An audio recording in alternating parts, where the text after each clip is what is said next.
కృపగలిగిన యేసు ప్రభుల వారి ప్రశస్త నామాన ఈ మధ్యాహ్న సమయమందు ప్రభు సన్నిధానంలో కూడి ఉన్న ప్రభు బిడ్డలు మీ అందరికీ ఈ చక్కటి కూడికలలో దేవుని వాక్యాన్ని బోధించటానికి నాకు అవకాశం ఇచ్చిన దేవాది దేవునికి నన్ను ఆహ్వానించినటువంటి హోసన్న పరిచర్యల అధినేతలకు అందరికీ, దైవ సేవకులకు, బయట దేశం నుండి వచ్చినటువంటి దైవ సేవకులకు నా హృదయపూర్వకమైన ధన్యవాదాలు.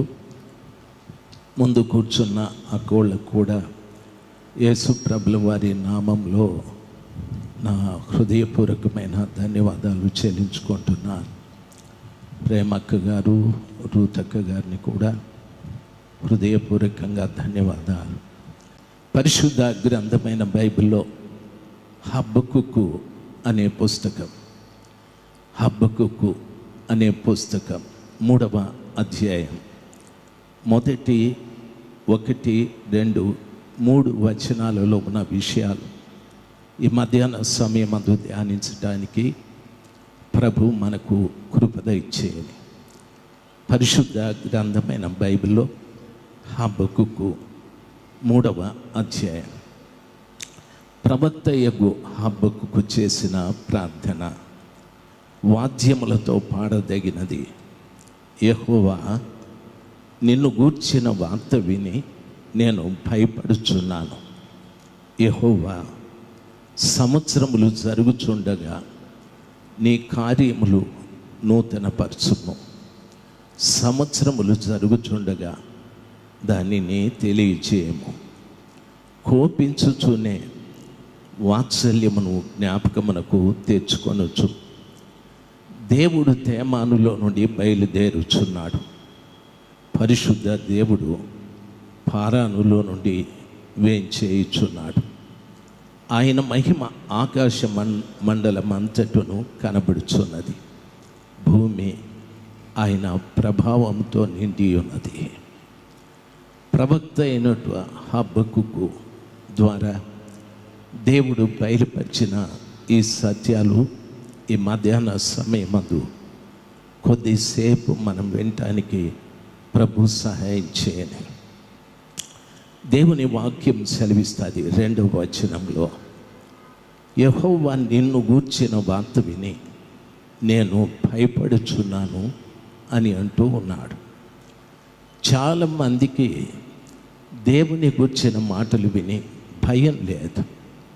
చాలామందికి దేవుని గూర్చిన వార్త ఒక కొత్త సమాచారంగా, లేకపోతే ఈ దైవ సేవకుని కంటే ఆ దైవ సేవకుడు మంచిగా మాట్లాడారు, ఈ దైవ సేవకుని కంటే ఆ దైవ సేవకుడు మర్మాలు చెప్పాడు అని పోలికలు మనం చూసుకుంటూ ఉంటాం. దేవుడు మనతో మాట్లాడేది ఎందుకంటే ఆయనకు భయపడాలి అనని. ఈ రోజున చాలా మందికి దేవుని మాటలు వింటున్నప్పుడు భయం లేదు. మీరే గమనించండి, ఎంతోమంది అటు ఇటు తిరుగుతూ ఉన్నారు. కారణం ఏమిటంటే నేను దేవుని మాట వింటున్నాను అనే భయం లేక. చాలామంది దేవుని మాటలు వినేటప్పుడు ఏదో మాట్లాడుకుంటూ ఉంటారు, నవ్వుకుంటూ ఉంటారు, పిచ్చి చేష్టలు అన్నీ కూడా చేస్తూ ఉంటారు. అయితే ప్రవక్త చెప్తున్న మాట, యెహోవా నిన్ను గూర్చిన వార్త నేను వినినప్పుడు నేను భయపడుతున్నానయ్యా అని చెప్పాడు. మానవ జాతిలో ఆ సర్వశక్తిమంతుడైన దేవుడు కార్యం జరిగించాలంటే ఆయన మాట విని భయపడే బిడ్డలుగా ఉండాలి. గత రాత్రి, ఈరోజు పగలు దేవుని దాసులు మన మధ్యన నిలబడి ఎన్నో గొప్ప సమాచారాలు చెప్తూ వచ్చారు. ప్రతి మాట కూడా నా జీవితంలో ఒక మార్పును కలగజేయటానికే. ప్రతి మాట కూడా నా జీవితంలో ఒక అద్భుతం చేయటానికి. అంటే దేవుని మాట ఎప్పుడు కూడా ఈ శరీరానికి సంబంధించింది కాదు. దేవుని మాట ఎప్పుడు కూడా శరీరం లోపటున్న అంతరంగ పురుషునికి సంబంధించింది. ఈ శరీరం అనేది మట్టి అని బైబిల్ సెలవిస్తుంది. అయితే దేవునితో ఒక చక్కటి సంబంధం కలిగి ఉండాల్సింది నీ లోపటున్న అంతరంగ పురుషుడు. దేవుడు అంతరంగ పురుషునితో మాట్లాడుతూ ఉంటాడు. అందుకని దేవుని సముఖంలో కూర్చున్న ప్రతి బిడ్డ ఈ శరీరం అనేటటువంటి దాని గురించి కానీ శరీర కార్యాల గురించి కానీ ఆలోచించకుండా జాగ్రత్తగా నా ఆత్మ బలపరుచుకోవటానికి, నా ఆత్మ దేవుని ఎదుట నిర్దోషంగా నిష్కళంకంగా మహిమ కలిగిందిగా నిలబడటానికి ప్రతి మాట నాకు అవసరమని జాగ్రత్తగా ప్రభు మాటలు వినాలి. ఎవరు ఆయన మాట విని భయపడుతూ ఉంటారు. 1-2 విషయాలు మీతో మాట్లాడటానికి ప్రభు నాకు సహాయం చేయని. ఒక తండ్రికి 2 కుమారులు ఉన్నారు. దయచేసి గమనించాల్సింది, ఒక తండ్రికి 2 కుమారులు ఉంటే మీకు తెలిసిన సంఘటనే ఇది. లూకా సువార్త 15వ అధ్యాయంలో చెప్పారు. చిన్న కుమారుడు తప్పు చేసి చాలా దూరం వెళ్ళిపోయాడు. ఆయన సుఖ సంతోషాలకు అలవాటు పడి తండ్రి దగ్గర తన ఆస్తి తీసుకొని స్నేహితులతో పాటు దూరంగా వెళ్ళిపోయాడు. నన్ను గమనించాల్సింది, ప్రియులరా, చిన్న కుమారుడు దూరంగా వెళ్ళిపోయి బాగా తండ్రి ఆస్తిని నష్టం చేసుకొని చాలా కష్టాలు పడ్డాడు. మీరు ఎరుగుదురు. అందులో మీకు తెలియని సమాచారం ఏమీ లేదు. ఆఖరికి ఆయన స్థితి ఎంతకు దిగజారేదంటే పందులు మేపే స్థితికి, పందుల పొట్టు తినే స్థితికి ఆయన దిగజారిపోయాడు. అక్కడ ఆయన ఒకరోజు తన తండ్రి ఇంటి జ్ఞాపకం చేసుకొని ఆయన అంటున్నాడు పశ్చాత్తాపపడి, తండ్రి, నేను పరలోకానికి విరోధంగా నీ ఎదుట పాపం చేస్తేనని పశ్చాత్తాపడడం ప్రారంభించాడు. దానికి ముందు ఆయన చెప్పిన మాట ఏమిటంటే, నా తండ్రి ఇంట అనేక మంది పని వారికి సమృద్ధిగా భోజనం ఉంది, ఇక్కడ నాకు భోజనం లేదని సంతాపపడ్డాడు. తండ్రి ఇంటిని జ్ఞాపకం చేసుకొని నా తండ్రి దగ్గరికి నేను వెళతానని చెప్పి, తండ్రి, నేను పరలోకానికి విరోధంగా నీ ఎదుట నేను పాపం చేశానని పశ్చాత్తాపపడి ఆయన ఎంత దూరం వెళ్ళాడో అక్కడ నుండి బయలుదేరి వస్తూ ఉన్నాడు. దరిదాపు చరిత్ర చదువుకుంటే 500 మైళ్ళ దూరంలో ఉన్నాడు ఈయన. అక్కడ నుండి ప్రతిరోజు ఆయన పశ్చాత్తాపపడుతూ, తండ్రి, నేను పరలోకానికి విరోధంగా నీ ఎదుట నేను పాపం చేశానని ప్రతిరోజు చెప్పుకుంటూ నడుచుకుంటూ తండ్రి దగ్గరికి వస్తూ ఉన్నాడు. ప్రియులారా, గమనించాలి, ఒకరోజున తండ్రిని కలుసుకున్నాడు. తండ్రి అతన్ని చూసి ఆయన చాలా కనికరంతో ప్రేమతో ఆ కుమారుని కౌగిలించుకున్నాడు. ఆ కుమారుడు అంటున్నాడు, తండ్రి, నేను పరలోకానికి విరోధంగా నీ ఎదుట పాపం చేశానని. ఆ తండ్రి అసలు ఆ మాటలు పట్టించుకోక ఆయన మెడ మీద పడి ముద్దు పెట్టుకొని వెంటనే ఆయన్ను పనివారి దగ్గరికి తీసుకొని వచ్చి పనివారితో చెప్పాడు, ఇతనికి ప్రశస్తమైన వస్త్రాలు ఇవ్వండి, ఉంగరం తొడగండి, చెప్పులు తొడగండి, స్నానం చేయించండి, క్రొవ్విన దూడను వధించి విందు చేయండి అని చెప్పాడు. ఇంటిలో చిన్న కుమారుని గురించి గొప్ప విందు, గొప్ప సంతోషం ప్రారంభమయ్యాది. ప్రియులారా గమనించాలి. ఈయన ఎక్కడున్నాడంటే తండ్రి కౌగిలిలో ఉన్నాడు. బాగా గమనించవలసిన విషయం, ఈయన ఎక్కడున్నాడంటే తండ్రి కౌగిలిలో ఉన్నాడు. ఇతని తండ్రి కౌగిలిలోకి చేర్చింది ఏది అంటే తన తండ్రి ఆస్తిని తీసుకువెళ్ళి నష్టపరిచిన కార్యం కాదు. తండ్రికి చేసిన నష్టాన్ని గురించి గుర్తు తెచ్చుకొని పశ్చాత్తాపడ్డాడు. చూడండి, ఆ పశ్చాత్తాపం ఇతని తండ్రి కౌగిలిలోకి చేర్చాలి. ఈ మధ్యాహ్న సమయమందు భక్తులు ఎన్నో గొప్ప విషయాలు మనతో మాట్లాడుతూ ఉన్నారు. ఎన్నో అమూల్యమైన సత్యాలు చెప్తూ ఉన్నారు. ఒక్కొక్క మాట వింటున్నప్పుడు మన జీవితాలలో ఇవి లేవే అనే ఆలోచన కలుగుతూ ఉంది. మాట్లాడే ప్రతి మాట వారిది కాదు, కానీ సర్వశక్తిమంతుడైన దేవుంది. ఆ దేవుని మాట విన్నప్పుడు నీలో కలగాల్సింది ఏమిటంటే భయంతో పాటు పశ్చాత్తాపం. ఎంతోమంది జీవితాలలో పశ్చాత్తాపం అనేది లేదు. పశ్చాత్తాపం అనేది ఒక వ్యక్తిని తండ్రి కౌగిలిలోకి చేరుస్తుంది. ఈ రోజున పశ్చాత్తాపం లేకపోతే మనము తండ్రి కౌగిలిలోకి వెళ్ళాం. బైబిల్ ఈ రీతిగా సెలవిస్తుంది. నన్ను గమనించాలి. యెహోవా, నీ మాటలు నేను వింటున్నప్పుడు భయపడుచున్నా. యెహోవా, సంవత్సరములు జరుగుచుండగా నీ కార్యము నూతనపరచుము అని చెప్పాడు. ఏ బిడ్డ దేవుని మాట విని భయపడుతూ పశ్చాత్తాపడుతూ ఉంటాడో ఆ బిడ్డ జీవితంలో సంవత్సరాలు జరుగుతూ ఉంటే నూతనమైన కార్యాలు ఆ గొప్ప దేవుడు చేస్తూ ఉంటాడు.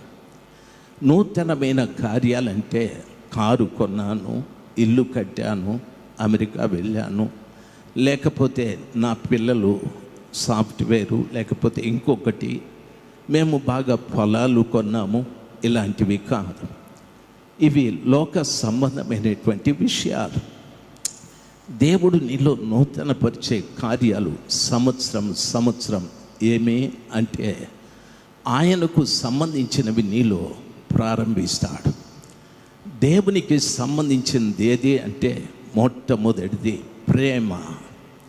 ఎన్నో సంవత్సరాల నుండి మనం ప్రభుని నమ్ముకున్నాం. ఎన్నో సంవత్సరాల నుండి ప్రభుని ప్రకటిస్తూ ఉన్నాం. మనలో ప్రేమ, ఆయన సంబంధించిన ప్రేమ ఇంకా మనలో సంపూర్ణం కాలేదు. దయచేసి గమనించాలి. నేను ప్రకటిస్తాను, శత్రువుని ప్రేమించండి, పొరుగువాన్ని ప్రేమించండి, సహోదరుని ప్రేమించండి అని ప్రకటిస్తాను. కానీ నేను దాన్ని పాటించలేను. దాన్ని పాటించకపోవటానికి గల కారణం, నాతో పాటు ఉన్నటువంటి ఆ పరిశుద్ధాత్మ దేవుడు నాలో తండ్రి ప్రేమని కుమ్మరించాలని ఆశ. అయితే ఆ ప్రేమ నాలో కుమ్మరించబడటానికి అర్థం ఏదంటే నేను దేవుని మాటకు భయపడలేదు, దేవుని మాట విని పశ్చాత్తాపడలేదు. ఈ రెండు కార్యాలు నీలో జరిగితే పరిశుద్ధాత్మ దేవుడు తండ్రి ప్రేమను నీలో కుమ్మరించడం ప్రారంభిస్తాడు. ప్రేమను గురించి మీకు తెలియని విషయం ఏదీ లేదు. ఇన్ని సంవత్సరాలు గడిచాయి. దేవునికి సంబంధించింది నీలో ఏవేవి ఉన్నాయి చెప్పండి? ప్రేమ ఉందా? రెండవది క్షమాగుణం ఉందా? లేదే ఒకే ఇంట్లో ఉంటాం, భార్య భర్తలు, భర్త భార్యను క్షమించలేడు, భార్య భర్తను క్షమించలేడు, తల్లిదండ్రులు పిల్లల్ని క్షమించలేరు. క్షమాగుణం ఇంకా మనలోకి రాలేదు. దయచేసి వినాలి. ఇది ఏ పాఠశాలలోనూ దొరకదు. ఏ దైవ సేవకుడు మీకివ్వడు.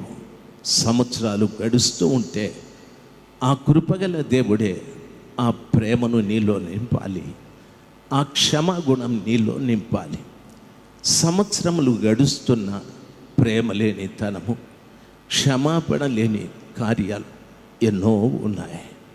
నీ ప్రక్కన కూర్చున్న వారిని నువ్వు కన్నులెత్తి చూడలేని పరిస్థితి.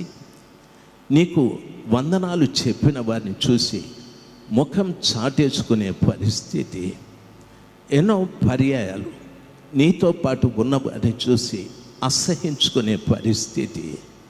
ఇవన్నీ ఎందుకు అని అడిగితే సంవత్సరాలు జరుగుతున్నాయి, కానీ దేవుడు తన కార్యాలు నీ పట్ల నూతన పరచలేదు. కారణం ఏమిటంటే ఆయన మాట విని భయపడే స్వభావం నీలో నుండి పోయాలి. కారణం ఏమిటంటే పశ్చాత్తాపపడే స్వభావం నీలో నుండి బయటికి వెళ్ళాలి.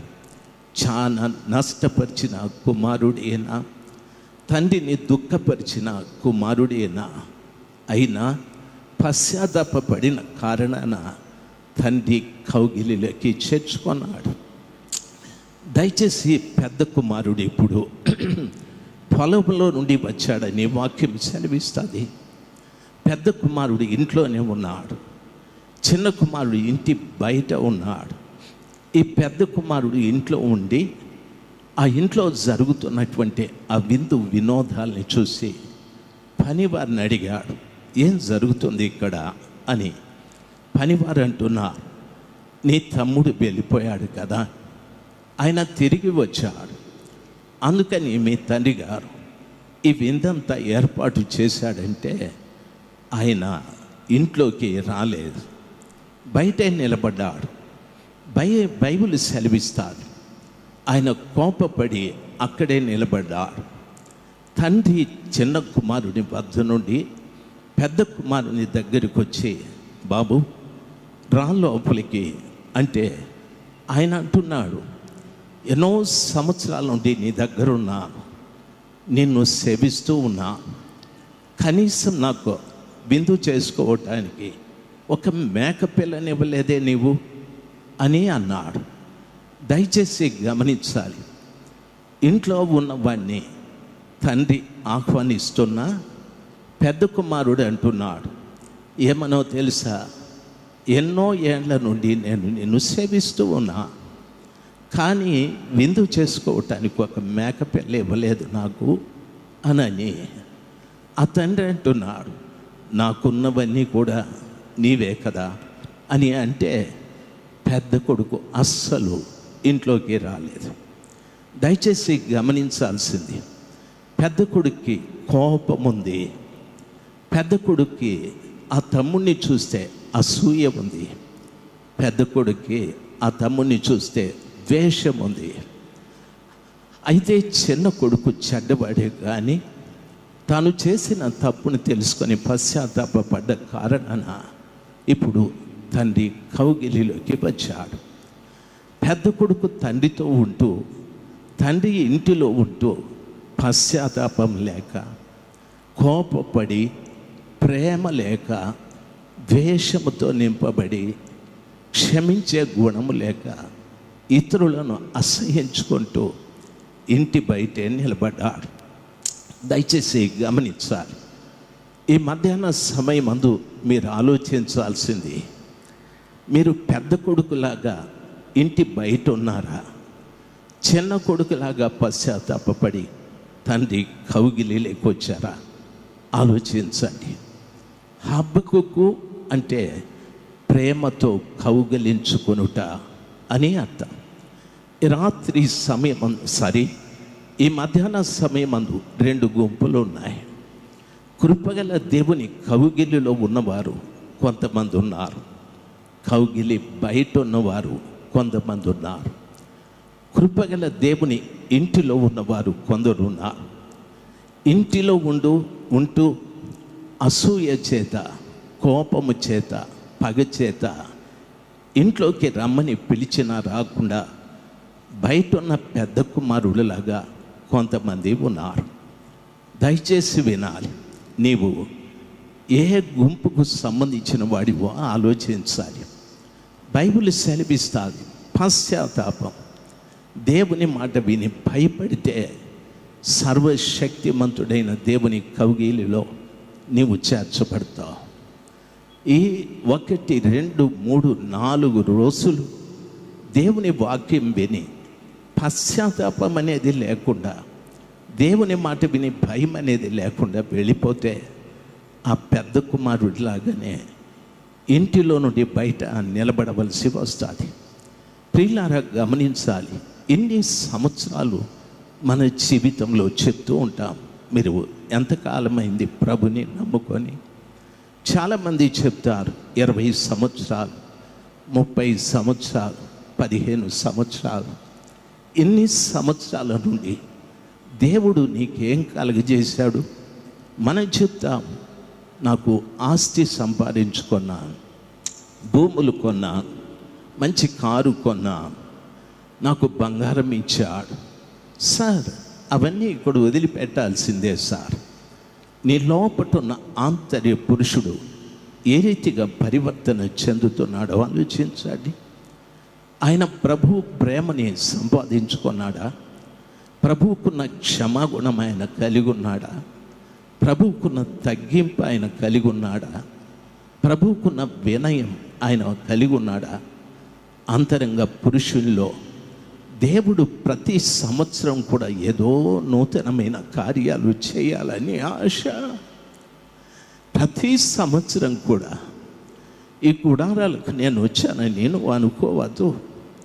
ఆ కృపగల దేవుడే నేను తీసుకొని వచ్చాడు ఇక్కడికి.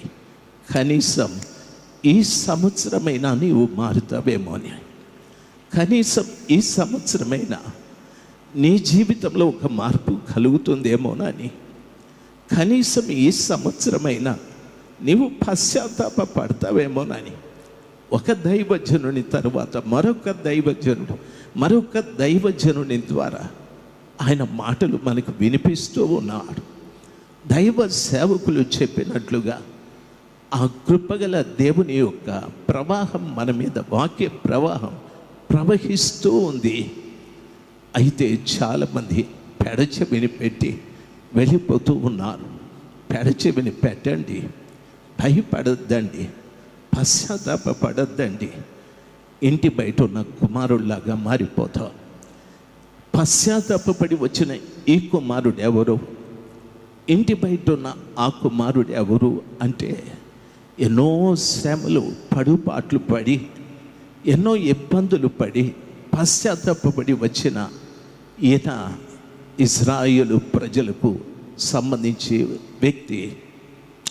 ఇశ్రాయేలు ప్రజలు దరిదాపు వారు తప్పు చేసినప్పుడంతా, వారు విగ్రహాల వైపు తిరిగినప్పుడంతా దేవుడు వారి మీదికి ఫిలిస్టీయుల్ని, అమాలీకీయుల్ని, అమ్మోనీయుల్ని, మోయాబీయుల్ని, సిరియనుల్ని పంపి వారిని అణిచేవారు. ఎంతోమంది చచ్చిపోయేవారు. ఇశ్రాయేలీలకు కలిగిన శ్రమలు ప్రపంచంలో ఏ దేశస్థులకి కలగలేదు. అన్ని భయంకరమైన శ్రమలు వారు పడ్డారు. ఆ శ్రమ వచ్చినప్పుడు దేవుని వైపు తిరిగేవారు. కాస్త మంచిగా వాళ్ళు కుదురుకుంటే తిరిగి విగ్రహాల వైపు తిరిగేవారు. ఎన్నో పడుపాట్లు పడి ఒక్కరోజున ఈ చిన్న కుమారుడిలాగా వారు పశ్చాత్తాపడి సర్వశక్తిమంతుడైన దేవుని వద్దకు వస్తారు. ప్రభు వారిని తన కౌగిల్లో చేర్చుకుంటాడు. ఈ పెద్ద కుమారుడు ఎవరు అంటే, ఈ మధ్యాహ్న సమయమందు గమనించాలి.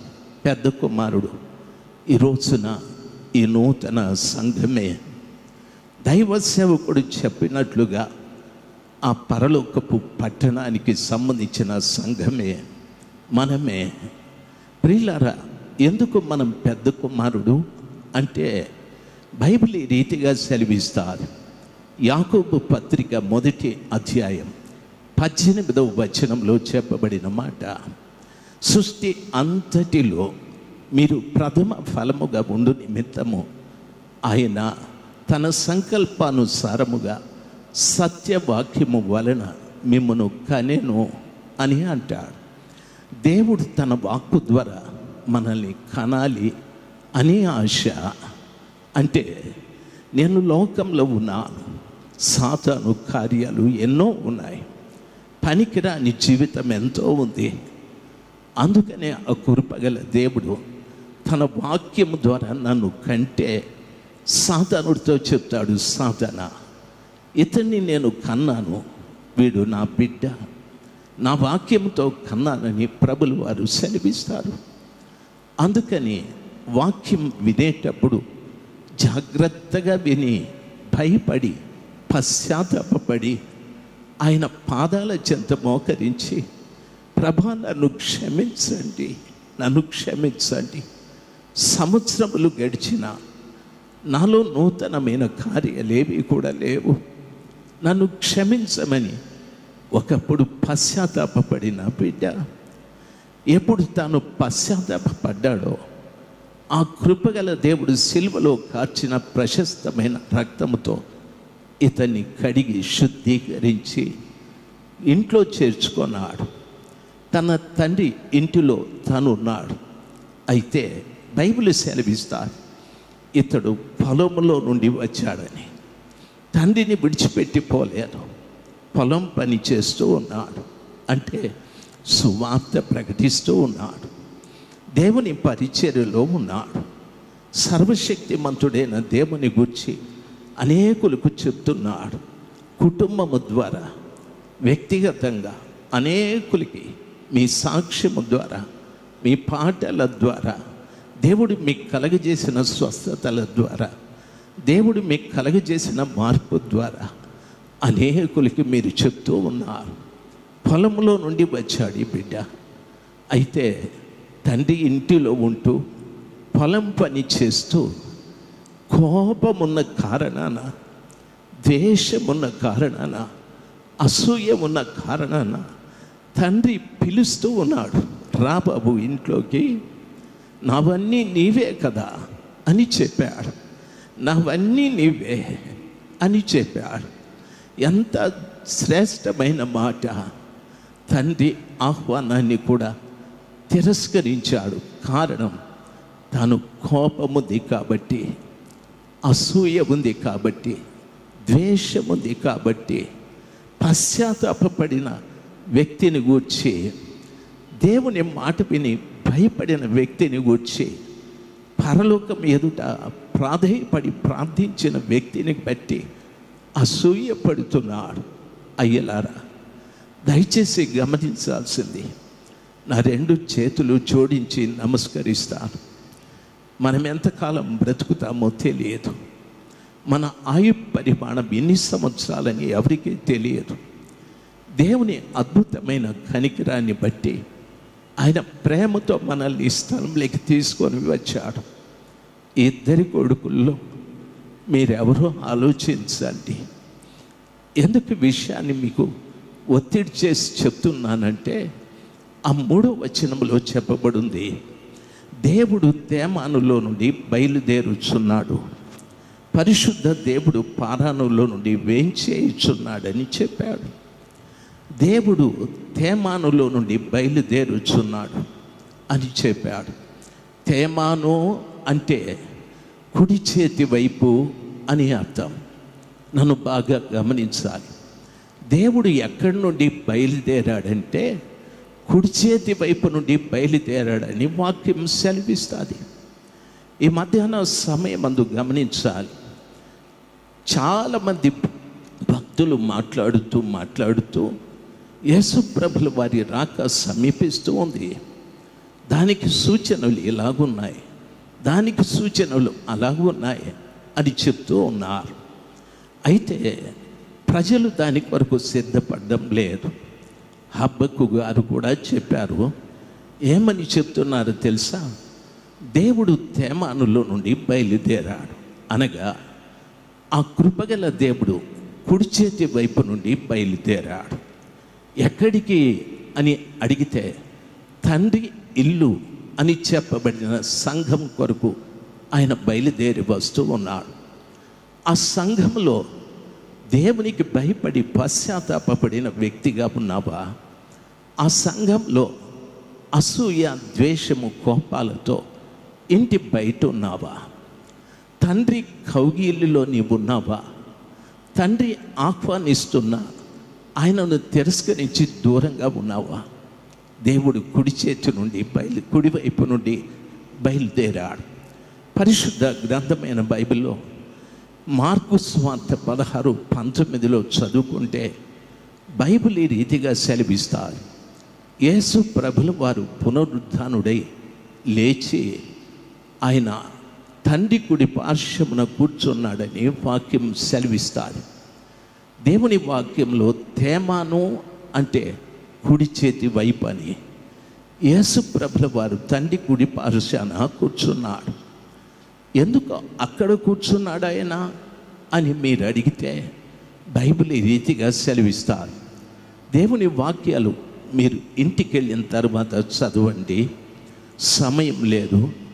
రోమా పత్రిక 8:34 చదువుకుంటే అక్కడ ఎందుకు ఆయన కూర్చున్నాడు అని అడిగితే చూడండి, తన వాక్యంతో కనబడి తన రక్తంతో కడగబడిన బిడ్డలు తప్పు చేస్తుంటే తండ్రి దగ్గర కూర్చొని కుమారుడైన యేసయ్య అంటాడు, ప్రభువా దయచేసి వారిని ఒక్కసారి క్షమించండి, ఈ ఏడాది విని క్షమించండి ప్రభువా.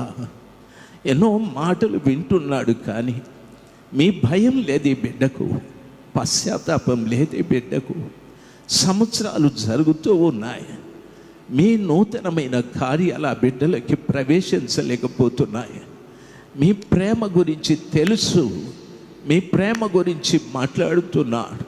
క్షమాపణ గురించి తెలుసు, క్షమాపణ గురించి మాట్లాడుతున్నాడు. తగ్గింపు గురించి తెలుసు, మాట్లాడుతున్నాడు.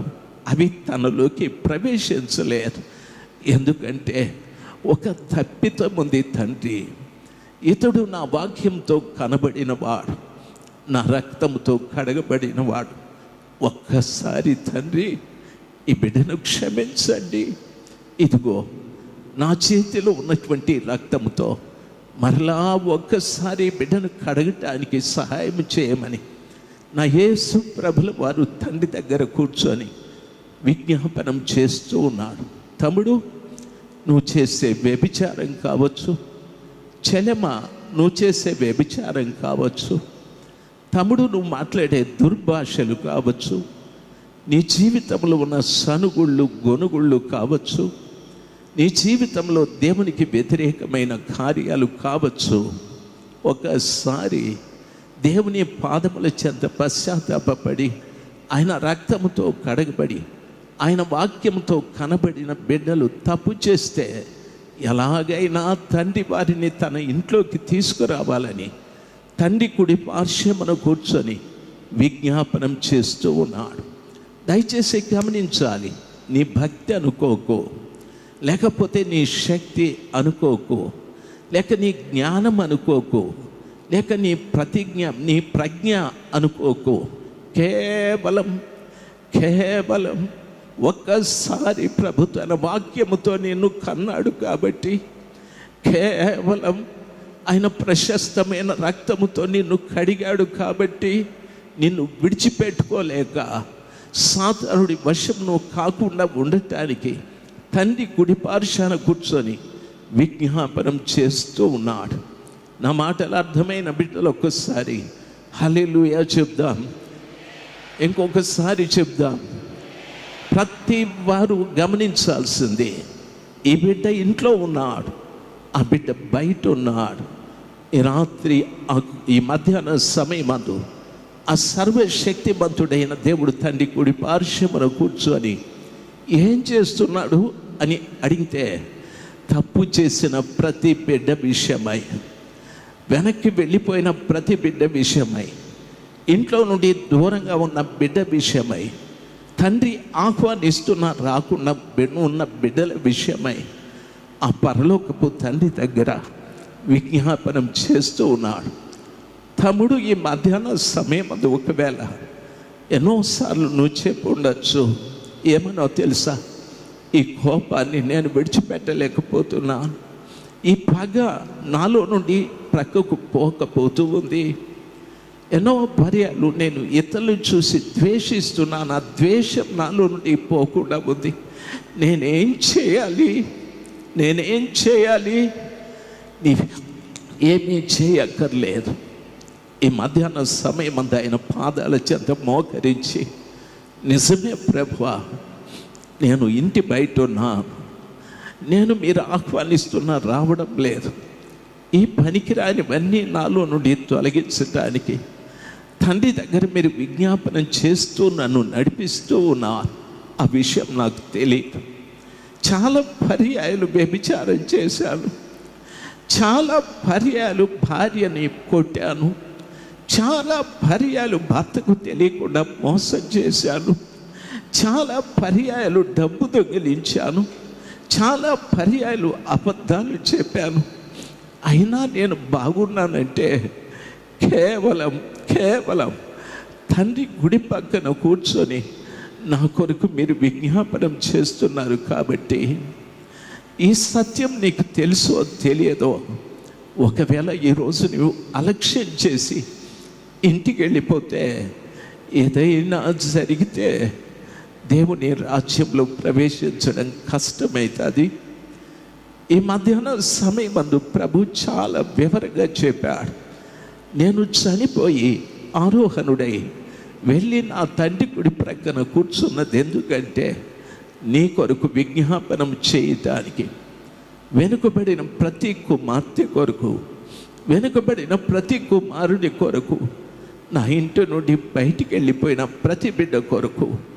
దయచేసి గమనించాలి, ఈరోజు నిజంగా నేనే ఆ పెద్ద కుమారుడి, నేనే ఆ బయట ఉన్న వ్యక్తిని అని నీకు అర్థమైతే ఈ మధ్యాహ్న సమయం ఆయన పవిత్రమైన పాదాల చెంత కన్నీరు కార్చి మొరపెట్టు, క్షమించండి ప్రభువా, ఆ సంఘాన్ని చూస్తే నాకు ఇష్టం లేదు, ఈ సేవకుడిని చూస్తే ఇష్టం లేదు, ఆ విశ్వాసిని చూస్తే నాకు ఇష్టం లేదు. సంఘంలో ఉంటూ దైవ సేవకులు చెప్పారు, ఒకరిని చూస్తే మనకిష్టం, ఒకరిని చూస్తే అయిష్టం. మన స్థితికి తగిన వాళ్ళైతే చాలా ప్రేమగా మాట్లాడతాం, మన స్థితికి తగిన వాళ్ళైతే కుర్చీ మీద కూర్చోబెట్టుకుంటాం, మన స్థితికి తగని వారైతే వారిని దూరంగా ఉంచుతాం. అయ్యో, ఇది క్రీస్తు ప్రేమ కాదు కదా, ఇది క్రీస్తు క్షమాగుణం కాదు కదా, ఇది క్రీస్తు తగ్గింపు కాదు కదా, ఇది క్రీస్తు వినయం కాదు కదా. సంవత్సరాలు దొర్లుతూ నా చావు దగ్గరికి నేను వచ్చాను. వచ్చే ఏడాది నేను ఉంటానో ఉండనో తెలియదు. అయితే ఈ ఏడాది దేవుడు ప్రేమించి ఈ 47వ గుడారాల పండగకి ఆయనే నిన్ను ప్రేమించి తీసుకొచ్చాడు. కొందరు కుటుంబాలతో వచ్చారు, కొందరు స్నేహితులతో వచ్చారు, కొందరు బంధువులతో వచ్చారు. ప్రతిరోజు కూడా ఈ సమూహంతో దేవుడు మాట్లాడుతూనే ఉన్నాడు. నా మాటకు భయపడరా, నా మాట విని పశ్చాత్తాపడరా, ఇంటి బయటే ఉంటారా, నేను ఎంత ఆహ్వానించినా రారా లోపలికి అని ప్రభుల వారు ఈ మధ్యాహ్న సమయమందు మనందరితో మాట్లాడుతున్నాడు. నాతో కూడాను మనందరితో మాట్లాడుతున్నాడు. ఆయన ఎక్కడ నుండి వస్తున్నాడంటే తేమానులో నుండి బయలుదేరాడు. ప్రభు తండ్రి కుడి పార్శ్వమున ఉండి ఆయన బయలుదేరాడు. అంటే ఎప్పుడు వస్తాడో మనకు తెలియదు. ఆయన రాకడకు సూచనలు ఎన్నో చెప్పబడ్డాయి. ఒకటి, తండ్రి కుడి పార్శ్వన కూర్చొని చేస్తున్న పనేమిటో మనం మొదటిది విన్నాం. అపోస్తల కార్యం 7వ అధ్యాయం 56వ వచనంలో చదువుకుంటే స్టెఫెను అనే భక్తుడు ఉన్నాడు. ఆయన అక్కడున్న ప్రజలతో మాట్లాడుతూ, ఆకాశము తెరవబడుట నేను చూస్తూ ఉన్నాను, అక్కడ తండ్రి కుడి పార్శ్వమున మనుష్య కుమారుడు యేసు ప్రభుల వారు నిలుచుండుట నేను చూస్తున్నాను అంటే, ఆ మాటలు విన్న ప్రజలు చాలా కోపపడి పట్టణము అవతలకి తీసుకెళ్ళి అతన్ని రాళ్లతో కొట్టి చంపేస్తున్నారు. ఆయన మోకాళ్ళ మీద నిలబడి ఆయన అంటున్నాడు, ప్రభువా వీరేం చేస్తున్నారు, క్షమించండి, వీరేం చేస్తున్నారు, క్షమించమని ప్రార్థన చేశాడు. ఒకరి మీద ఒకరు పడి రాళ్లతో కొట్టి చంపేశారు ఆయన్ని. దయచేసి గమనించాల్సింది, ఆత్మపూర్ణుడై వారు ఆవేశంతో కోపంతో మండిపడి రాళ్ళతో కొడుతుంటే ఆత్మపూర్ణుడై క్షమించండి క్షమించండి స్టెఫను గారు, మీరు ఆ మాటలు మాట్లాడటానికి గల కారణం ఏమిటి అంటే, నేను పొందుకున్నటువంటి ఆత్మ నా హృదయం అంతా కూడా క్షమాపణతో నింపాది. నా హృదయం అంతా కూడా నన్ను చంపు వారిని కూడా క్షమించేటట్టు, నన్ను దూషించు వారిని క్షమించేటట్టు, నన్ను ద్వేషించే వారిని క్షమించేటట్టుగా పరిశుద్ధాత్మ దేవుడు క్షమాపణతో నింపాడు. ఇంకా ఏం చేశాడంటే, నన్ను హింసించే వారి కొరకు ప్రార్థించమని కూడా చెప్పాడు. అందుకే వారు ఏం చేస్తున్నారో ఎరుగరని క్షమించమని ప్రార్థన చేస్తున్నానని చెప్పాడు. స్టెఫను మంచి మరణం కాదది, గిలగిలా కొట్టుకుంటూ చనిపోయాడు. ప్రతి రాతి దెబ్బ తన శరీరాన్ని గాయపరిచాడు. ఆయన ఎంత గిలగిలా కొట్టుకున్నాడో తెలియదు, అంతగా శ్రమపడి చనిపోయాడు. బైబిల్ సెలవిస్తుంది, ఆ కృపగల దేవుడు ఆకాశము తెరవబడతాయి, అక్కడ యేసు ప్రభుల వారు తండ్రి కుడి పార్శ్వమున నిలవబడి ఉండుట నేను చూశానంటున్నాడు. ఎందుకు తండ్రి కుడి పార్శ్వన యేసు ప్రభుల వారు నిలబడ్డాడు అని అంటే, క్షమాపణ గుణం కలిగి ప్రేమ కలిగి శత్రువుల కొరకు ప్రార్థించే బిడ్డలు చనిపోతే వారి ఆత్మల్ని పరలోకంలోకి ఆహ్వానించడానికి సగౌరవంగా యేసు ప్రభుల వారు నిలబడ్డాడు. తండ్రి అడుగుంటాడు, ఎందుకు నిలబడ్డావు అనని. ఆయన అంటున్నాడు, ప్రభువా, ఆ స్టెఫను క్షమాగుణం కలిగిన వాడు, ఆ స్టెఫను శత్రువుల కొరకు ప్రార్థించేవాడు, ఆ స్టెఫను ఆత్మపూర్ణుడు, మంచి జ్ఞానం కలిగిన వాడు, విశ్వాసం కలిగిన వాడు.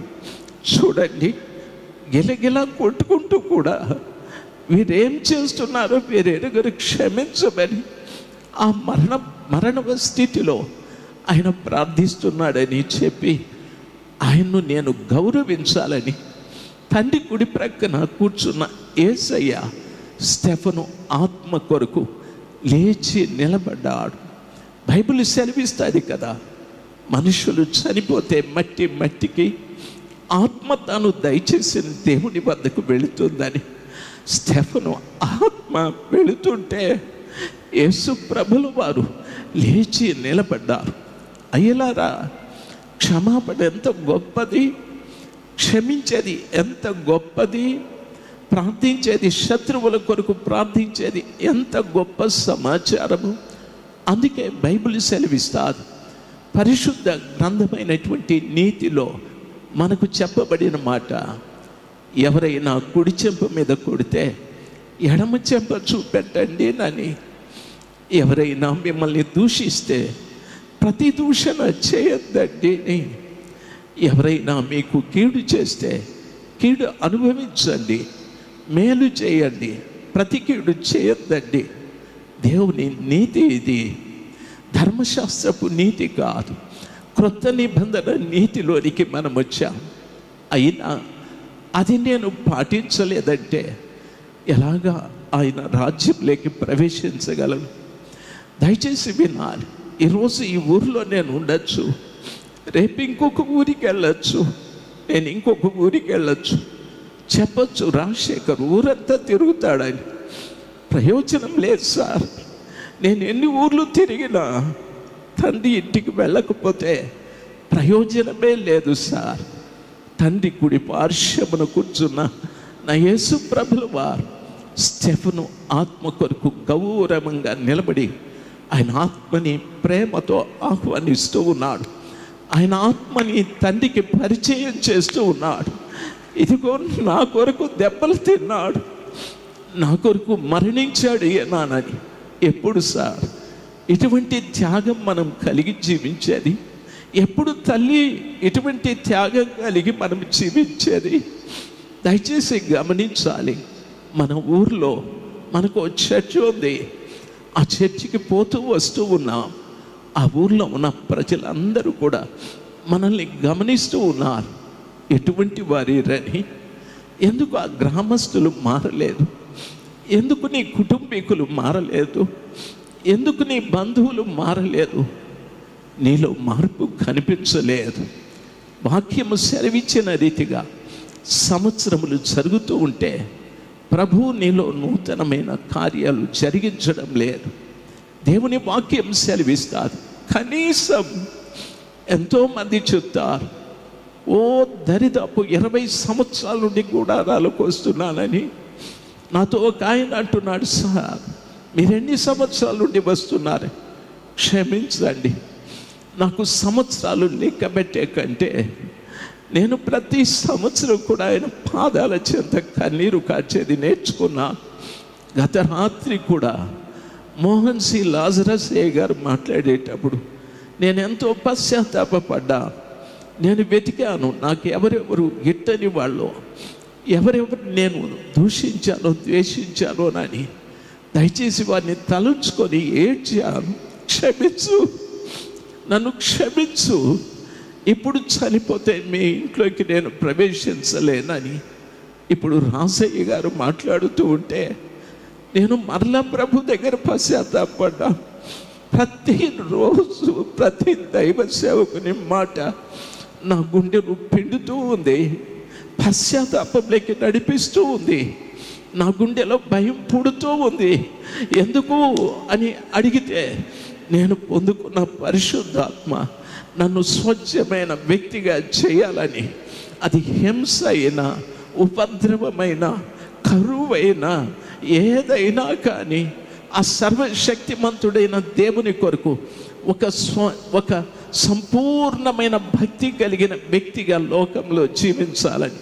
ఎవరో నన్ను చూసి పొగడక్కర్లేదు, ఎవరో నన్ను చూసి మెచ్చుకోని అవసరం లేదు.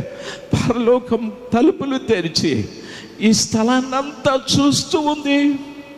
పరలోకం తలుపులు తెరిచి ఈ ప్రదేశంలో ఉన్న ప్రతి బిడ్డను చూస్తూ ఉంది. ఎవరు పశ్చాత్తాపడతారని చూస్తూ ఉంది. దైవ జనాంగమా, దయచేసి గమనించాలి. ఎన్ని సంవత్సరాల నుండి వస్తున్నావని కాదు, ఎన్ని నీతి కార్యాలు చేస్తున్నావని కాదు, దేవుని సన్నిధానంలో ఎంత నువ్వు పశ్చాత్తాప పడుతున్నావని ప్రభుల వారు చూస్తూ ఉన్నారు. పశ్చాత్తాప పడే కొద్దీ నువ్వు దూరము నుండి దగ్గరికి దగ్గరికి దగ్గరికి తండ్రి ఇంటిలోకి రావటానికి అవకాశాలు ఉంటాయి. పశ్చాత్తాపం లేకపోతే తండ్రి ఇంటి నుండి క్షణక్షణం దూరం వెళ్ళిపోవలసి వస్తుంది. ఈ మధ్యాహ్న సమయం తేమానులో నుండి ఆయన బయలుదేరాడు. ఆయన కుడి చేతి వైపు కూర్చొని ఏం చేస్తున్నాడు అని అడిగితే బైబిల్ ఈ రీతిగా సెలవిస్తారు. పరిశుద్ధ గ్రంథమైన బైబిల్లో సార్ కొలస్సీయులకు రాసిన పత్రిక వాక్యం ఈ రీతిగా సెలవిస్తుంది. 3వ అధ్యాయం. బైబిల్లో ఉన్నవారు తెరిచి చూడండి. కొలస్సీ పత్రిక 3వ అధ్యాయం. మీరు క్రీస్తుతో కూడా లేపబడిన వారైతే పైనున్న వాటినే వెదకండి. మీరు క్రీస్తుతో కూడా లేపబడిన వారైతే, అపోస్తలుడైన పౌలు గారు చెప్పారు, బాప్తిస్మము అనున్నటువంటిది మనము నీళ్ళల్లో మునిగి పైకి రావడం కాదు. మన ప్రాచీన పురుషుడు పాతి పెట్టబడి నవీన పురుషుడుగా మనము లేపబడ్డాం. గతంలో మనం చేసిన ప్రతి విధమైన పాపం ఆ నీళ్ళలో పాతి పెట్టబడాలి, ఒక క్రొత్త పురుషుడుగా లేవాలి. ఇంకొక మాట చెప్పబడింది, క్రీస్తు మన పాపముల కొరకు మరణించినట్టు నేను కూడా నా పాపాల కొరకు చనిపోవాలి. ఎన్ని పాపాల కొరకు మనం చనిపోయాము చెప్పండి. ఇంకా ఎన్నో మోహపు చూపులు కలిగిన వారు, ఎంతో ధనాపేక్ష కలిగిన వారు, ఎన్నో పనికిరాని కార్యాలు చేసేవారు, ఎంతోమంది ప్రభు పేరు చెప్తూ మోసాలు చేస్తున్నవారు లెక్కలేనంత మంది. దయచేసి గమనించాలి. ఆ కృపగల దేవుడి మధ్యాహ్న సమయం చెప్తున్నమాట, మీరు క్రీస్తుతో కూడా లేపబడిన వారైతే పైనున్న వాటిని వెదకండి. భూ సంబంధమైన వాటి విషయమై మీరు చనిపోవాలి అని చెప్పి ఎందుకు పైన చూడాలి? అక్కడ క్రీస్తు దేవుని కుడి పార్శ్వమున కూర్చుండి ఉన్నాడు. అక్కడ ఎవరున్నారంటే, నా కొరకు చనిపోయిన, నన్ను ఆయన ప్రశస్తమైన రక్తముతో కడిగిన, నన్ను తన సత్య వాక్యం వలన కనిన క్రీస్తు యేసు తండ్రి కుడి పార్శ్వన కూర్చున్నాడు. అక్కడ చూడండి. ఇక్కడ ఎందుకు చూస్తారు? ఈ లోకాన్ని ఎందుకు చూస్తారు? ఒక శరీరం యొక్క అందాన్ని ఎందుకు చూస్తారు? దయచేసి వినాలి. ఈ శరీరం రోజు రోజు కృషించిపోతూ ఉంటుంది. ఒకప్పుడు బాగా పరిగెత్తేవాడిని, ఇప్పుడు నడవలేని స్థితి. ఒకప్పుడు బాగా పాడేవాడిని, పాడలేని స్థితి. ఒకప్పుడు నా తల మీద జుట్టు బాగుండేది, ఇప్పుడు జుట్టు లేదు. శరీరం రోజు రోజు కృషిస్తూ ఉంది. ఈ శరీరం విషయంలో ఎవరైతే చనిపోతారో పరలోకంలో ఉన్న దేవుని వైపు అంతరంగ పురుషుడు చూడడం ప్రారంభిస్తాడు. అంతరంగ పురుషుడు ఆ కుడి పార్శ్వన కూర్చున్న క్రీస్తు ప్రభుల వారిని చూసి ఏం చెప్పబడిందో తెలుసా? పైనున్న వాటి మీదనే కానీ భూ సంబంధమైన వాటి మీద మనసు పెట్టుకొనకుడి. ధనత్వం, ఒక వ్యక్తి చనిపోతే, భూ సంబంధమైన వాటి విషయమై చనిపోతే తన మనసంతా పైన ఉన్న వాటి మీద ఉంటుంది. పైన యేసు ప్రభుల వారు ఉన్నారు, పైన తండ్రి అయిన దేవుడు ఉన్నాడు, పైన పరలోకం ఉంది. నా మనసంతా దాని మీద ఉంటుంది. బైబిల్ ఆ రీతిగా సెలవిస్తుంది. ఎలా అనగా, మీరు మృతి పొందితిరి, ఎందుకంటే మీరు చనిపోయారు. అయ్యగారు చెప్పారు, ఈ కూడికైన తరువాత బాప్తీసాలు ఉంటాయి. మీరు నడవాల్సిన పని లేదు, మిమ్మల్ని బస్సులో తీసుకెళ్తారు. బాప్తిస్మం తీసుకున్న తర్వాత బస్సులోనే మిమ్మల్ని తీసుకొని వస్తారు. ఈరోజు మీరు చెప్తారు, 47వ గుడారాల పండుగలో నేను బాప్తిస్మం పుచ్చుకున్నా. దయచేసి బాప్తిస్మం అంటే నువ్వు చనిపోవడం, ఈ శరీర సంబంధమైన కార్యాల నిమిత్తమై చనిపోవడం, నీ అంతరంగ పురుషుడు నూతనంగా లేవడం, భూ సంబంధమైన వాటి విషయాన్ని దూరం చేసి పైనున్న వాటిని వెతకడం. ఈ రీతిగా నీలో మార్పు కలగాలి. ఈ మార్పు నీలో కలగకపోతే నువ్వు తీసుకున్న బాప్తిస్మం వ్యర్థం, నువ్వు తీసుకున్న బాప్తీసాలు వ్యర్థమైపోతాయి. ప్రభు పిల్లలుగా చెప్తా, ఇంటి బయట ఉన్న కుమారుడిలాగా నీ జీవితం మారిపోతుంది. నీకు తెలియకుండానే రోజు రోజు తండ్రికి దూరంగా, తండ్రి ఇంటికి దూరంగా వెళ్ళిపోతావు. దయచేసి గమనించాల్సింది ప్రియ దైవ జనాంగమా, అక్కడ చెప్పబడింది ఏమంటాడు తెలుసా? మీరు మృతి పొందితిరి, మీ జీవము క్రీస్తుతో కూడా దేవుని యందు దాచబడి ఉన్నది అని చెప్పాడు.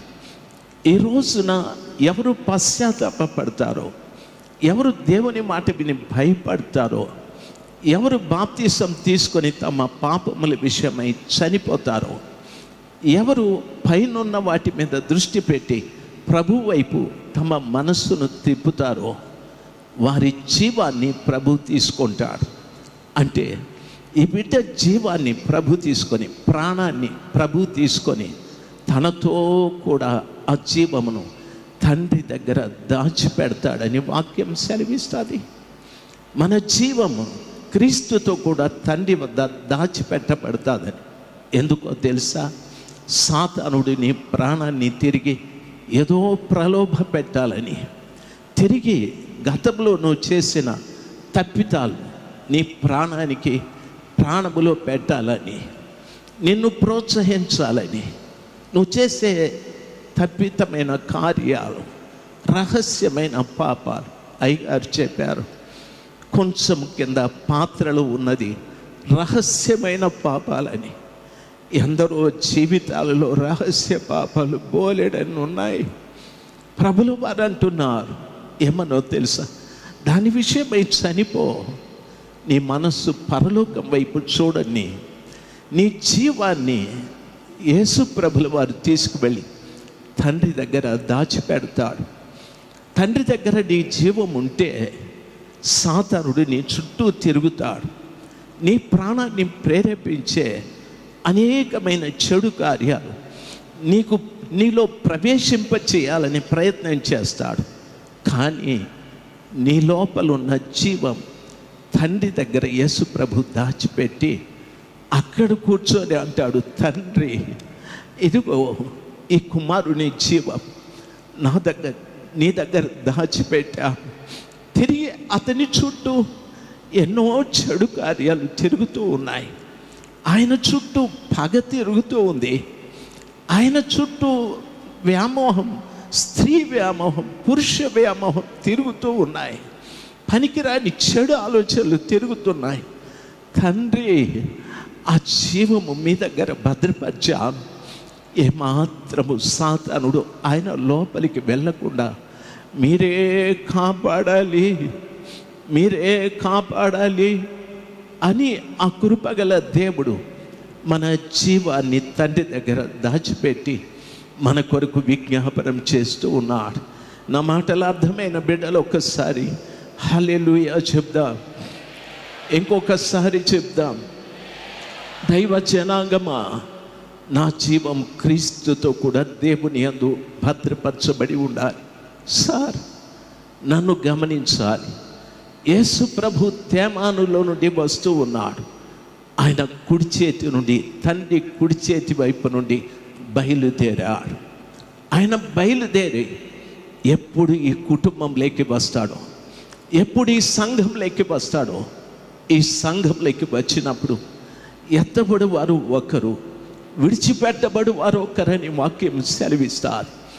ఎత్తబడేవారు దేవుని మాటకు భయపడి పశ్చాత్తాపడి ఆయన కౌగిలిలో ఉన్నవారు ఎత్తబడతారు. సార్, దేవుని మాట విని ఆయన మాటకు భయపడి పశ్చాత్తాపడి, ప్రభా నన్ను క్షమించండి, ఆ పెద్ద కుమారుని వలె ఆయన వాక్యం ద్వారా కనబడిన వాడు, ఆయన మీ రక్తంతో కడగబడిన వాడు, ఇతని కంటే ఇతడు శ్రేష్ఠుడే, ఇంట్లో ఉన్నటువంటి వాడు, అయినా కోపం ఉంది.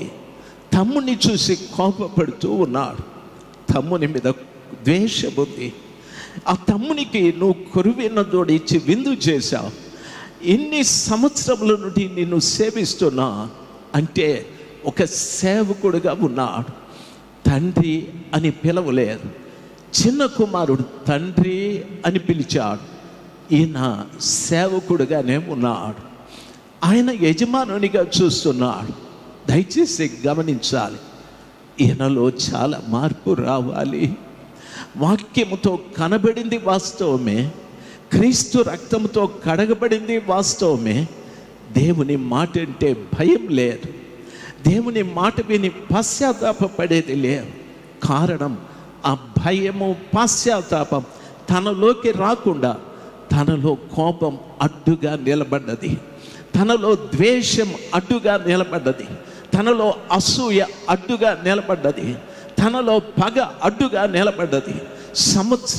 సంవత్సరాలు ప్రభుల వారు ఆయన వాక్యము ద్వారా ఈ బిడ్డ చుట్టూ తిరుగుతూ ఉన్నాడు. ఆయన వాక్యము ద్వారా ఒక ప్రవాహములాగా వాక్యం ఈ బిడ్డ మీద ప్రవహిస్తూ ఉంది. కానీ ఈ బిడ్డ దానికి చోటు ఇవ్వలేదు. కారణం, తనలో ఉన్నటువంటివి చాలా చెడ్డవి. దేవుని వాక్యాన్ని తోసివేస్తూ ఉన్నాయి.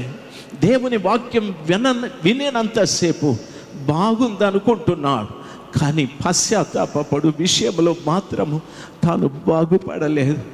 ఈ మధ్యాహ్నం సమయమందు ఈ స్థలంలో ఒక ప్రవాహంలాగా మీరు ఉంటున్నారు. వీళ్ళిద్దరిలో మీరెవరో ఆలోచించండి. ఆయన తేమానులో నుండి బయలుదేరాడు. సర్వశక్తిమంతుడైన దేవుడు తండ్రి కుడిపార్శ్వము నుండి బయలుదేరాడని వాక్యము సెలవిస్తా. ఇప్పుడు రావచ్చు, రేపు రావచ్చు. ఈ గుడారాల్లో వచ్చినట్లయితే ప్రభువా, ఎంతమంది ఈ చిన్న కుమారుడిలాగా ఆయన కౌగిల్లో ఉన్నటువంటి వా, ఎంతమంది తండ్రి ఆహ్వానించిన బయట నిలబడినవా, మీ ఇద్దరిలో మీరెవరో ఆలోచించాలి. దయచేసి గమనించాలి. నేను ఇంకా మీకు పొడిగించాలని లేదు. ఈ మధ్యాహ్న సమయం అందు మీరెవరో మీకు అర్థమయ్యారు. అర్థమైన తర్వాత ఆ సర్వశక్తిమంతుడైన దేవుని పాదాల చెంత పశ్చాత్తాపపడాలి. ఒకటి, భయపడాలి. ఆయన మాట విని భయపడాలి. ఆయన మాట విని పశ్చాత్తాపపడాలి. ఆయన పాదాల చెంత మోకరించండి. ఆయన పాదాల చెంత మోకరించండి. నిజమే ప్రభా, సంవత్సరాలు జరుగుతున్నాయి కానీ నాలో నూతనమైన కార్యాలు కనిపించడం లేదయ్యా. నేను ప్రేమ గురించి వింటున్నా, ప్రేమ గురించి మాట్లాడుతున్నా, ఆ ప్రేమ నాలో లేదయ్యా. క్షమాపణ గురించి వింటున్నా, అది నాలో లేదయ్యా. తగ్గింపు గురించి వింటున్నా, నాలో లేదయ్యా. మీరేమో బయలుదేరారని వాక్యం సెలవిస్తూ ఉంది. బయలుదేరిన వారు ఎంతోసేపు పట్టదు ఈ భూమి మీదకి రావటానికి. ఎంతోసేపు పట్టదు ఈ తండ్రి ఇంటిలో ఉన్న వారిని తీసుకువెళ్ళటానికి. ఆయన ఎప్పుడు వస్తాడో తెలియదు. అయితే ఆయన బయలుదేరాడు కాబట్టే సూచనలు కనిపిస్తూ ఉన్నాయి. రాజ్యం మీదికి రాజ్యము, ప్రజల మీదికి ప్రజలు, అక్కడక్కడ భూకంపాలు, కరువులు, యుద్ధాలు అన్నీ జరుగుతూ ఉన్నాయి. వింటున్న దైవ జనాంగమా, అయితే మార్పు చెందాల్సింది నేనే, మార్పు చెందాల్సింది నీవే, మార్పు చెందాల్సింది మనమే. పరలోకమి మధ్యాహ్న సమయమందు తలుపులు తెరిచి ఎవరి రోజు భయపడతారు, ఎవరి రోజు పశ్చాత్తాపడతారని పరలోకము చాలా ఆసక్తిగా చూస్తూ ఉంది. కోటాను కోట దేవదూతలు చూస్తూ ఉన్నారు. నా యేసు ప్రభుల వారు చూస్తున్నారు. ఈ స్థలంలో పరిశుద్ధాత్మ దేవుడు సంచారం చేస్తూ ఉన్నాడు. నన్ను నమ్మండి, ప్రతి వారితో పరిశుద్ధాత్మ దేవుడు ఉన్నాడు. పరిశుద్ధాత్మ దేవుడు నీ చెవిలో మాట్లాడుతూ ఉన్నాడు. భయపడు, ఈ రోజైనా భయపడు, ఈ రోజైనా పశ్చాత్తాపడు. ఆత్మను ఒకవేళ నిరాకరిస్తే సాతానుడు చెప్తాడు, సరే రేపు చూద్దాం, ఎల్లుండి చూద్దాం. నువ్వు చేసే తప్పితాలు నువ్వు చేసుకుంటూ ఉండు. ఆ సుఖం మళ్ళా రాదు. యవనం దాటిపోతే సుఖం నీకు రాదు. ఈ దినాలు దాటిపోతే సంపాదించలేవు. ఈ దినాలు దాటితే సమకూర్చుకోలేవు. ఈ దినం దాటితే వాడి మీద పగ తీర్చుకోలేవు. సాతానుడు ఒక చెవిలో నీతో మాట్లాడుతూ ఉన్నాడు. ఎవరి మాట వింటావో నీ ఇష్టం. దేవుడు నీకు స్వేచ్ఛనిచ్చాడు. దేవుని ఆత్మ నీతో మాట్లాడే మాట విని మోకరించి ప్రభు దగ్గర ప్రార్థిస్తావా, లేకపోతే నిరాకరించి ఇక్కడి నుండి వెళ్ళిపోతావా? నీ ఇష్టం. దయచేసి ఆయన పాదాల చెంత ప్రతి వారు మోకరిద్దాం. సర్వశక్తిమంతుడైన దేవుడు ఈ మధ్యాహ్న సమయమందు మనకిచ్చినటువంటి శ్రేష్టమైన ఆలోచన నాకే అని మనస్ఫూర్తిగా, నాకే అని మనస్ఫూర్తిగా నా ఎదుట, నా ప్రక్కన నా ప్రభు ఆత్మ దేవుడు నా చెవిలో మాట్లాడుతూ ఉన్నాడు. నా గురించే మాట్లాడుతూ ఉన్నాడు. నా గురించే మాట్లాడుతూ ఉన్నాడు. నా గురించే ఆయన మాట్లాడాడు.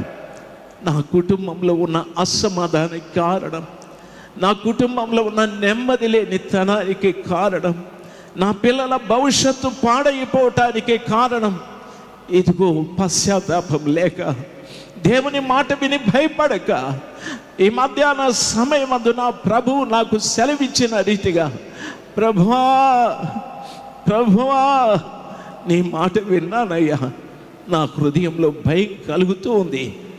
ఆ కొడుకులాగా నేను కూడా పశ్చాత్తాపడతాను. తండ్రి, నేను నీ పరలోకం ఎదుట, నీ ఎదుట పాపం చేశాను, నన్ను క్షమించు.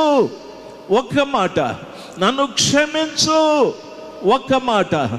నోరు తెరిచి ప్రతి బిడ్డ నోరు తెరిచి మొరపెడదాం. దయచేసి ఎవరు ఇక్కడ పర్ఫెక్ట్ లేదు, ఎవరు ఇక్కడ పరిశుద్ధులు లేరు. దేవుని సన్నిధానంలో ఏదో ఒక బలహీనత బైబిల్ సెలవిస్తారు. మనమందరము పాపం చేసిన వారమని, నాలో పాపం లేదని చెప్పిన ఎడల దేవుడు అబద్ధీకుడగునని వాక్యం సెలవిస్తారు. నేను దేవుణ్ణి అబద్ధీకునిగా చేయకూడదు. నేను పాపం లేదు అంటే దయ్యం నా చెవిలో మాట్లాడుతున్న మాట అది. లేదు, నేను పాపిని. అది చిన్న బలహీనత అయినా పెద్ద బలహీనత అయినా ప్రభు నాతో మాట్లాడుతున్నా, ప్రభా నన్ను క్షమించు, ఇంతవరకు నీ మాట విన్నాను, నాలో భయం పుట్టించయ్యా, నా గుండెలో భయం పుట్టించు, నా గుండెలో క్షమాపణ కలిగించయ్యా. నేను నీ ఇంట్లోకి రావాలి స్వామి, నీ ఇంట్లో నుండి బయటికి వెళ్ళిపోకూడదయ్యా. యేసయ్యా, యేసయ్యా, యేసయ్యా. దయచేసి అందరూ నోరు తెరిచి అడుగుదాం. సర్వశక్తిమంతుడైన దేవుడు ఒకవేళ నీ ప్రార్థన విని, నీ పశ్చాత్తాపాన్ని చూసి ఆయన తిరిగి తండ్రి వద్ద నీ కొరకు విజ్ఞాపనం చేసి ఆయన పవిత్రమైన రక్తముతో ఈ మధ్యాహ్న సమయం నిన్ను మరలా కడిగి నిన్ను క్షమిస్తాడేమో. పిలువు, యేసయ్యా, యేసయ్యా, యేసయ్యా. నోరు తెరిచి పిలవాలి. ప్రభు మీకు ఇచ్చిన శక్తి కొలది పిలవండి, శక్తి కొలది పిలవండి. నేనే ఆ దోషిని ప్రభు, నేనే అపరాధం చేసిన వాడిని, నేనే ఆ తప్పితం చేసిన వాడిని. నా గుండె రాయిలాగా మారిపోయాదు, నా గుండె ప్రభా క్షమాపణ లేకుండా మారిపోయాదు. అయ్యో, సంవత్సరాలు జరుగుతున్నాయి కానీ మీ ప్రేమ లేదు, మీ క్షమాపణ లేదు, మీ తగ్గింపు లేదు, మీ వినయం లేదు, లోబడే తనం లేదు. నేనే యేసయ్యా, నేనే. దయచేసి పిలువు తల్లి, పిలువు, పిలువు.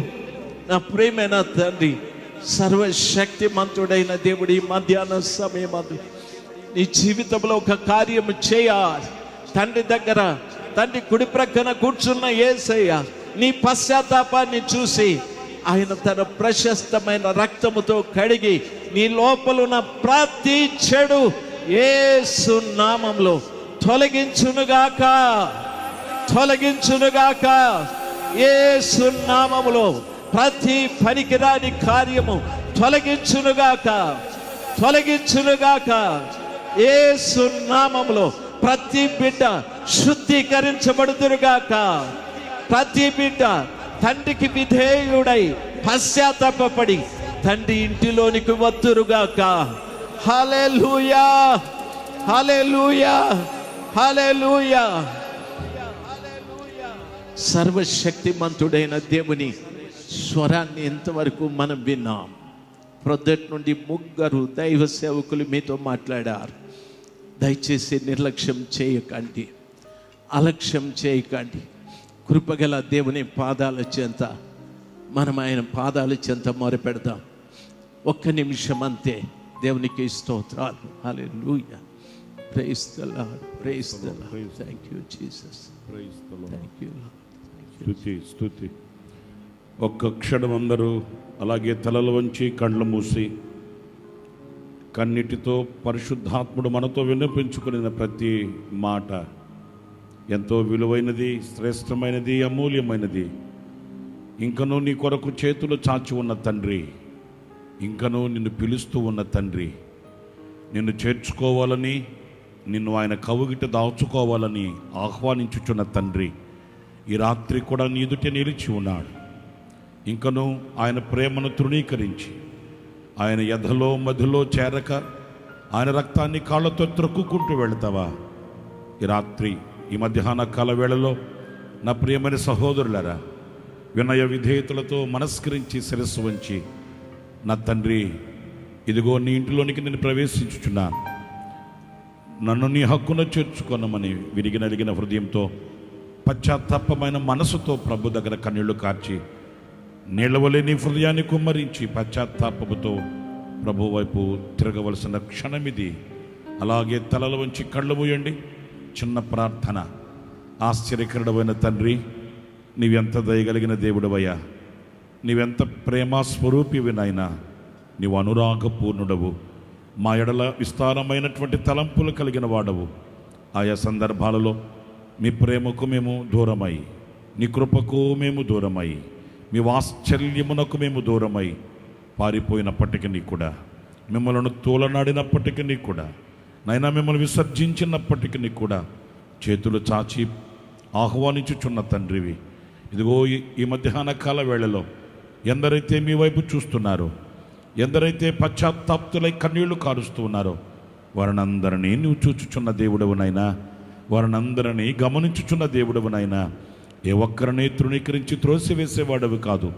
ఇదిగో నీ వైపు చేతులెత్తిన నీ బిడ్డలందరినీ మీ స్వాస్థ్యమునకు హక్కుదారులుగాను, మీ దీవెనకు యోగ్యులుగాను తీర్చిదిద్ది, మీ చిత్తం, మీ సంకల్పం, మీ ఉద్దేశం, మీ ఆలోచన వారి ఎడల సంపూర్తి చేసి, మీ ఇంటిలో దాచబడిన వారమై, మీ కౌగిలిలో నిలిచిన వారమై, నాయన మీ కనుచూపుల పరిధిలో మా జీవితాన్ని గడుపుకునే వారమై, పరిశుద్ధ నీతి వస్త్రాలతో అలంకరింపబడి మేము శుద్ధీకరింపబడిన వారమై, ప్రభువా మీ రాజ్యములోనికి చేరుటకు ఈ మధ్యాహ్న కాల వేళలో మరొక్కసారి మీరు మాకు అనుగ్రహించిన ఈ పిలుపు కొరకై స్తుతి చెల్లిస్తూ, మరొక్కసారి మీకు కృతజ్ఞత స్తుతి చెల్లిస్తూ ఉన్నాను. ఇంతవరకు మీ పక్షమును నిలిచిన మీ దినరాశులను ఇంకా మీరు బలపరచండి. కాళ్లకు, కేళ్లకు, ఎముకలకు, నరాలకు శక్తినివ్వండి. బలమైన పాత్రగా ఇంకను మీరు బలపరిచి వాడుకొనమని వేడుకొనుచున్నాను. మీ కాపుదల, భద్రత మీరు అనుగ్రహించండి. వృద్ధాప్యమందు మీ సన్నిధి తోడుగా ఉంచండి. నైనా భూదిగంతముల వరకు మీ నోటి బూరగా, మీ చేతి పాత్రగా మీరు వాడుకోండి. మీ చిత్తమంతయు, మీ సంకల్పమంతయు, మీ ఉద్దేశములంతయు మీ దాసుని పట్ల మీరు నెరవేర్చమని వేడుకొనుచున్నాను. నైనా ఈ రెండవ రోజు మొదటి కూడికలో మీరు మాకు తోడుగా ఉన్నారు. ఈ ఉదయకాలం కూడికలన్నింటినీ ప్రభు మీరు ఆశీర్వాదకరంగా, దీవెనకరంగా జరిగించారు. అందుకు నీకు స్తోత్రం. రాత్రి జరగబో కూడికను కూడా ఆశీర్వాదకరంగా, దీవెనకరంగా జరిగించి లక్షలాది మంది ప్రజలు మీరు తోడుకొని వచ్చారు. వాక్య ప్రక్షాళన ద్వారా ప్రభు మీ రూపం మీ ప్రజల మధ్యలో, మీ ప్రజలలో మీరు ముద్రించమని వేడుకొనుచున్నాను. మీరే మహిమ, ఘనత, ప్రభావములు పొందుకున్నామని మమ్మల్ని ఒక్కొక్కరిని మీ చేతులకు సమర్పించుకుంటూ యేసు ప్రశస్త నామములో ప్రార్థన చేసి వేడుకొనుచున్నాను తండ్రి. Amen, amen, amen. మన తండ్రి అయిన దేవుని ప్రేమ, కుమారుడైన యేసుక్రీస్తు కృప, పరిశుద్ధాత్మనందులి అన్యోన్యమైన సహవాసం, సన్నిధి, సముఖం సకల కోటి పరిశుద్ధులకును ఈ కూడికలో పాలు పొందిన ఒక్కొక్కరికి, కూడి వచ్చిన దైవ సేవకులందరికీ సదాకాలం తోడయుండి నడిపించునుగాక. ఆమెన్. అందరం చెప్దామండి, ఆమెన్.